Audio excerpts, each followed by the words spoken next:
Welcome back to the channel. आज की video में हम पढ़ने वाले हैं क्लास 10 की third poem a tiger in the zoo. इस पोएम को लिखा है लेस्ली नॉरिस ने। किसने लिखा है? लेस्ली नॉरिस ने लिखा है। इस नाम को अच्छे से याद रखना, हो सके तुम्हारे एग्जाम में पूछ लिया जाए। इस पोएम में हम एक टाइगर के बारे में जानेंगे। स्टेंजा फर्स्ट में हमें टाइगर के प्रेजेंट कंडीशन क्या है उसके बारे में बताया गया है। स्टेंजा सेकेंड और स्टेंजा थर्ड में हमें ये बताया गया है कि आखिर एक टाइगर को कैसा होना चाहिए। और फिर पोएम के लास्ट दो स्टेंजा में भी हमें यही बताया गया है कि टाइगर की प्रेजेंट कंडीशन क्या है। बेसिकली स्टेंजा फर्स्ट और फोर्थ और फिफ्थ में तुम्हें ये बताया गया है कि टाइगर की प्रेजेंट कंडीशन क्या है, और सेकेंड और थर्ड में ये बताया गया है कि आखिर एक टाइगर कैसा होना चाहिए। चलो अब पोएम का एक्सप्लेनेशन स्टार्ट करते हैं। First stanza. He stalks in his vivid stripes the few steps of his cage on pads of velvet quiet in his quiet rage. सबसे पहले स्टेंजा में हमें ये पता चलता है कि एक टाइगर जू के अंदर बंद है। उसकी पूरी बॉडी विविड स्ट्राइप से भरी है। विविड स्ट्राइप क्या होता है? टाइगर के ऊपर तुमने देखा होगा कि रेड और येलो कलर के स्ट्राइप्स होते हैं, तो विविड स्ट्राइप का मतलब वही होता है। तो वो जो टाइगर है वो बहुत ज़्यादा क्वाइटली अपने केज में इधर से उधर मूव कर रहा है, और इतना ज़्यादा क्वाइट मूव इसलिए कर पा रहा है क्योंकि उसके पाँव जो है, उसके जो पंजे हैं वो बहुत ज़्यादा थिक और सॉफ्ट है।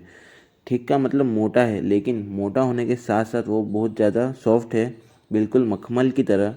अब क्योंकि वो जो टाइगर है उसका जो पाँव है बहुत ही ज़्यादा सॉफ्ट है, इसलिए वो सॉफ्टली मूव कर पा रहा था।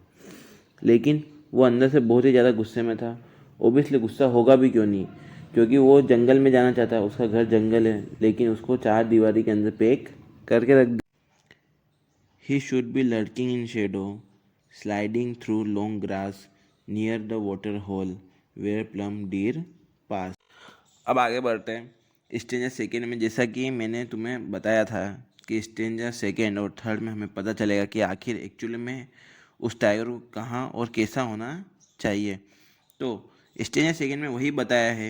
हमें ये बताया जा रहा है कि अगर टाइगर आज़ाद होता और अभी किसी जंगल में, और उसी जंगल में वो किसी वाटर होल के पास में, वाटर होल का मतलब होता है रिवर या फिर पॉन्ड, और उसी जंगल में किसी रिवर या फिर पॉन्ड के पास छुपकर वो बड़े बड़े जो ग्रासेस होते हैं ना, लंबे लंबे घास होते हैं, उनकी शेडोज में छुपकर किसी डियर मतलब हिरन का वेट कर रहा होता कि जैसे ही वो डियर वहाँ पानी पीने आएगा उस रिवर के पास, तो वो तुरंत जो टाइगर है वो निकलेगा, झपट्टा मारेगा, उस डियर को अपना शिकार बना लेगा।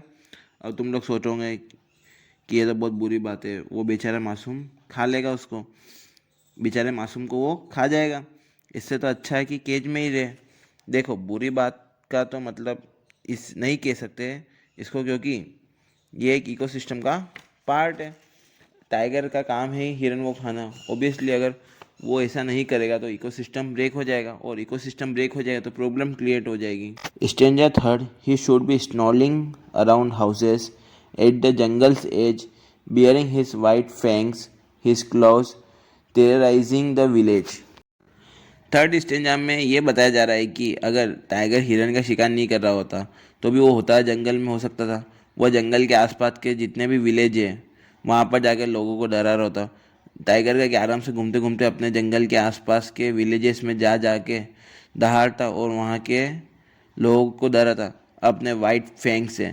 फैंग्स का मतलब होता है लंबे लंबे नुकीले दांत, खासकर हाथ, साथ में उसके पंजे भी दिखाकर डरा रहा होता। यहाँ पे हमें ये पता चलता है कि जो टाइगर है ना वो दहाड़ कर, अपने दांतों को दिखाकर और अपने पंजों को दिखाकर लोगों को डरा रहा होता। फिर अब हम आते हैं स्टेंजा फोर्थ और फिफ्थ पे, जिसमें हमें टाइगर की प्रेजेंट कंडीशन का पता चलेगा। Stanza fourth. But he is locked in a concentrate cell, he stand behind bars, stalking the length of his cage, ignoring visitors. Stanza fourth में हमें ये बताया जा रहा है कि अगर टाइगर आज़ाद होता तब वे क्या कर रहे होते। टाइगर भाई साहब क्या कर रहा था? जंगल में हिरन का शिकार कर रहा होता, या फिर आजू बाजू के गाँवों में जाकर लोगों को डरा रहा होता। लेकिन ये भाई साहब भी कहाँ है? बिहाइंड द बार्स मतलब जेल की जो बार्स मतलब जो सलाखें होती है उसके पीछे हैं, जो कि कंक्रीट की बनी हुई है। तो ये अपनी जितनी भी ताकत लगा ले उसको कुछ नहीं कर सकता। उसकी जो भी ताकत हो बिहाइंड द बार्स ही होगी। अरे भाई साहब इतने हेल्पलेस हो गए कि इसको जितनी भी ताकत लगाए तब भी कुछ नहीं कर पाएगा, जेल तोड़ के भाग नहीं पाएगा, ना ही केस तोड़ के भाग पाएगा। कहने को तो ये टाइगर जो है ना वो जंगल का राजा होता है, लेकिन यहाँ पे इसकी कोई इज्जत नहीं है। लोग आ रहे, इसके ऊपर हंस रहे, फ़ोटो खींच रहे और निकल जा रहे। ओबियसली क्योंकि टाइगर जू में है। तुम भी कभी जू में गए होंगे तो लिए ही होंगे टाइगर का फ़ोटो, वहाँ पे दूसरे दूसरे जानवरों का फ़ोटो। तो टाइगर के साथ भी यही हो रहा है। तो ये टाइगर जो है ना कुछ ज़्यादा बिहेव नहीं कर रहा, साथ में रिएक्ट भी कुछ नहीं कर रहा है। Stanza fifth, he hears the last voice at night, the patrolling cars, and stares with his brilliant eyes at the brilliant stars। तो स्टेंजा फिफ्थ में हमें ये पता चलता है कि जू में हर रात को पेट्रोलिंग कार आती है। पेट्रोलिंग कार का क्या काम होता है? पेट्रोलिंग कार ये देखने आती है कि जंगल में कोई जानवर भागा तो नहीं, या फिर कोई जानवर के साथ जंगल में कोई कांड वांड तो नहीं हो गया।